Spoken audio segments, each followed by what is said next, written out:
Hello guys, magmukbang taog tiil sa manok, no? Ayan, oh. Ito ba yung chicken feet? Binili lang namin to through online, guys. For the first time, nakakain ako ng paa ng manok dito sa Kuwait.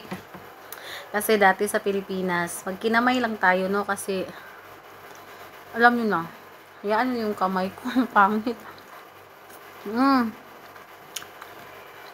Dami siya.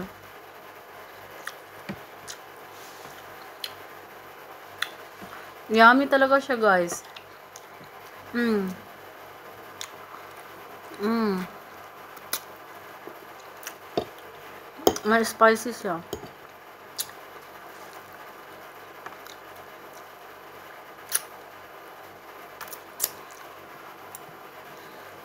Masarap siya talaga, guys, ah.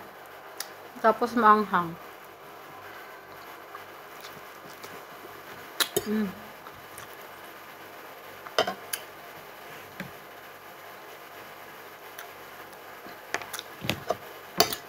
Tara, kain tayo.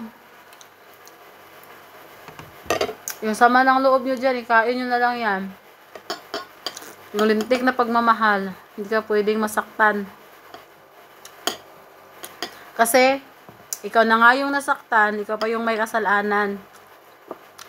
Di ba ang lupit? Ang hirap.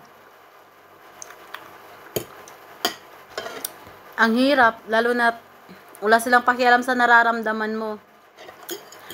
Sino ka ba talaga, di ba? Sasabihin na, sino ka ba? Bahala ka sa buhay mo. Grabe yung pagmamahal, guys, no? Hindi mo siya maintindihan yung pagmamahal. Kasi kahit anong pilit mo na maging totoo sa isang tao, kung hindi ikaw yung gusto at mahal niya, wala talaga. Wala siyang pakialam sa nararamdaman mo. Wala siyang respeto sa'yo.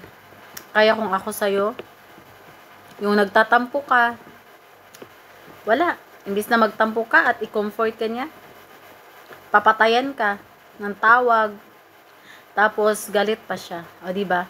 Bawal kang magalit, bawal kang masaktan. Kasi pag ganyan ka, ikaw din yung may kasalanan. Lupit.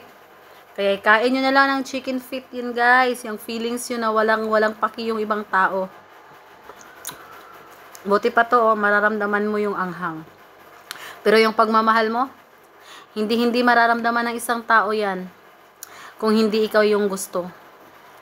Kaya tara, kain na.